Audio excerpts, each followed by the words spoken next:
Okay, so a lot to cover. I'll hit straight into it. So just a bit of a heads up, we're going to get quite serious to start with, but then I'll make it a little bit more fun. Okay, I'll give you a solution, but we are going to get a bit sobering to start with.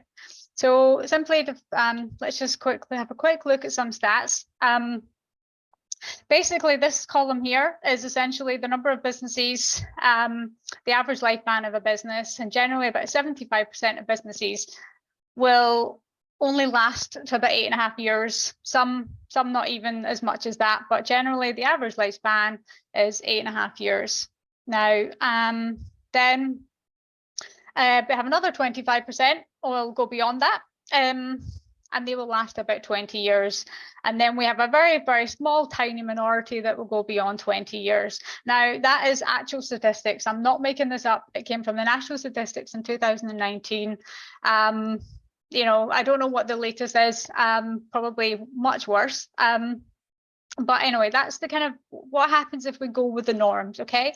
So this is what this talk's gonna try and help you kind of sort of see this differently.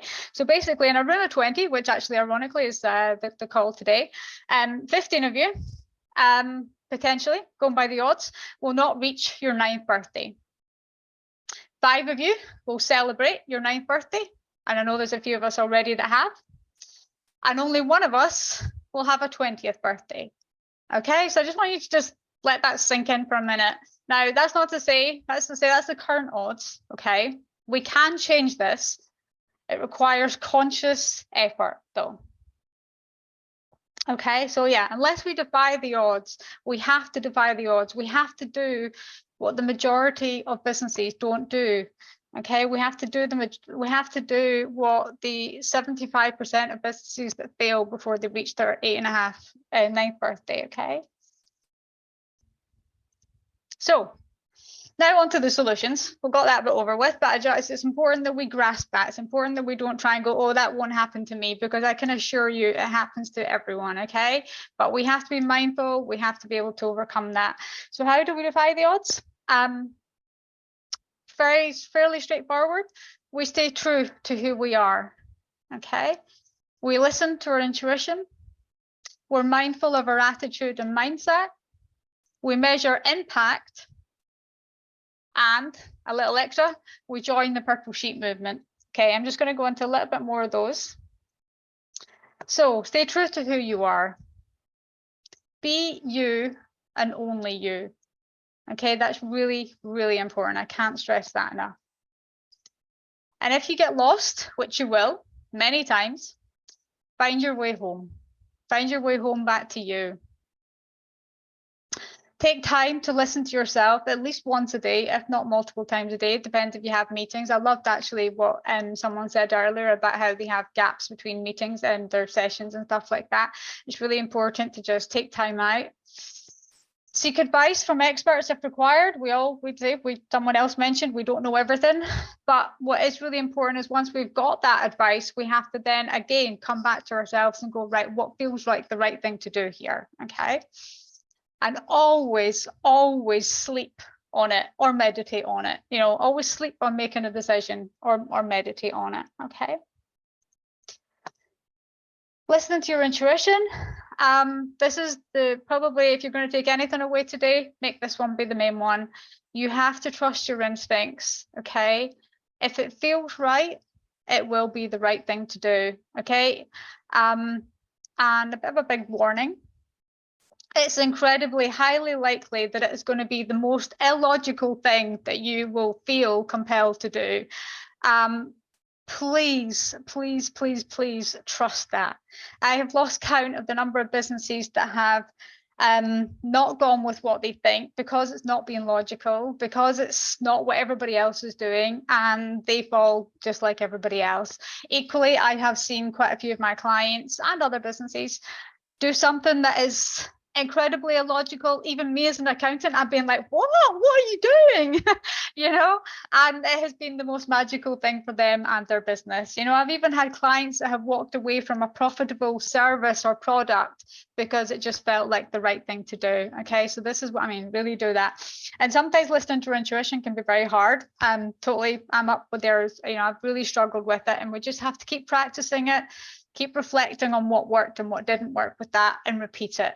But honestly, just keep doing that. I can't. And even actually, just a little bit of extra thing. Economics, an economic course I was on the back end of last year, academics, they are all starting now to talk about intuition and gut instincts. You know, I'm amazed that the academia now are all telling us to, yes, listen to the data, but don't make the decision on the data. Make the decision on your instincts, on your intuition. Okay. Attitude and mindset. This is something obviously quite a lot of the coaches today will be very familiar with. Be okay with success. Really be okay with success. Can't stress that enough. And be okay with paying tax. Seriously, if you want to be a millionaire, you've got to get used to paying tax. Be okay with hard work. Not to the point of exhaustion, but be okay with hard work.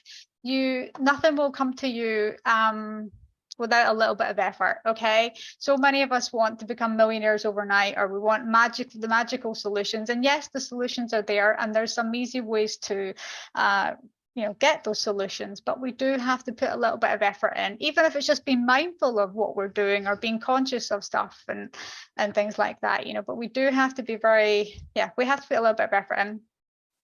Make a difference in the world. All businesses will thrive if you are making a difference to people's lives.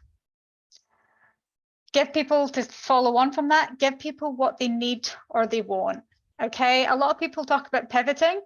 I actually hate that word. Bit of a bugbear, but basically when we're pivoting, it means we haven't actually been giving people what they need or want.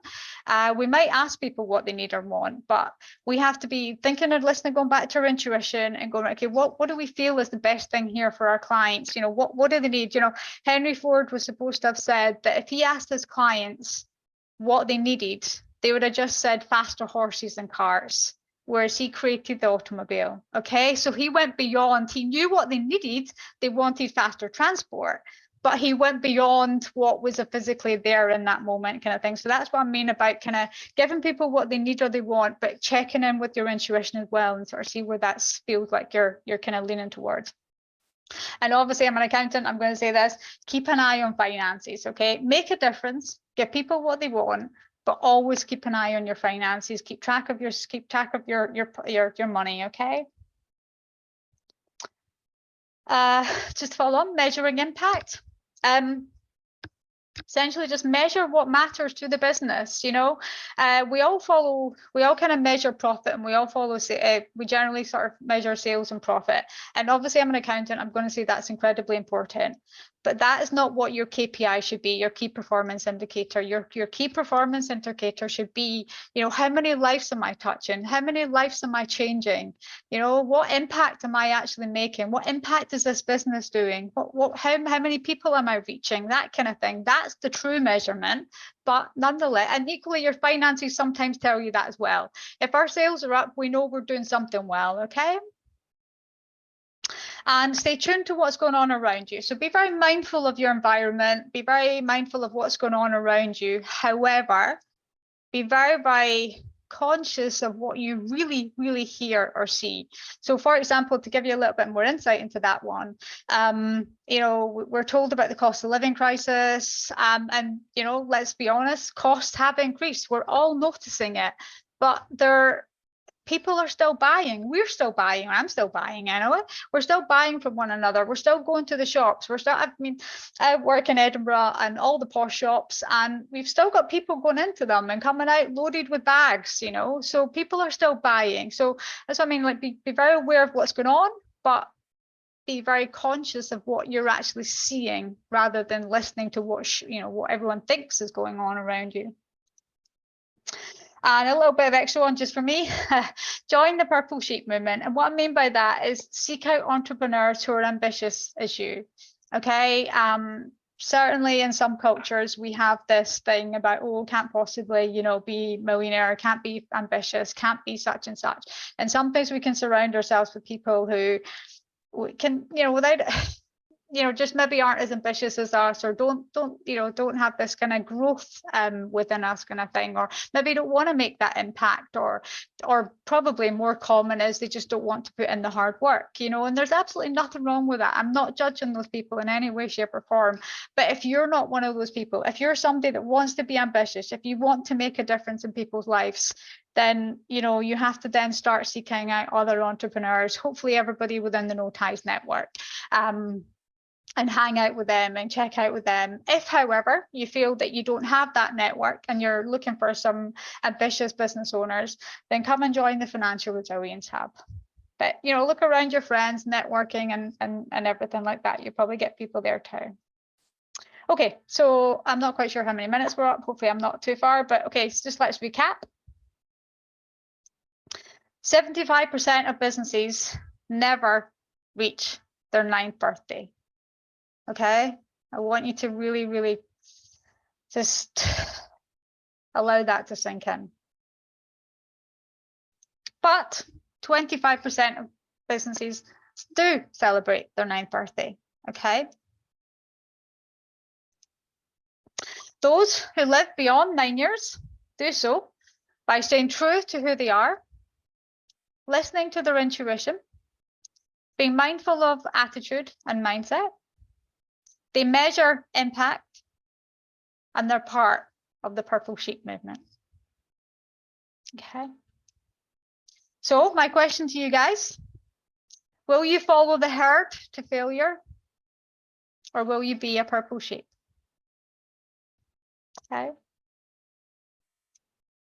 And just a little thing for all No Ties people. I'm offering a 50% discount. So I say if you have people in your network, great. Connect them with them, meet up with them. If you don't have somebody in your network and you don't feel that you have those people around you that are ambitious, that want to make an impact, want to make a difference, want to grow their business, then come and join the Financial Resilience Hub.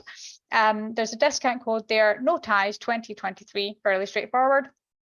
And I'm offering this code up until the end of July. So basically, this means that anyone live today, or you can think about it for a couple of months, you can sleep on it, as I say, or anyone that's watching this recording at a later date. So, we all have busy lives and that sort of thing.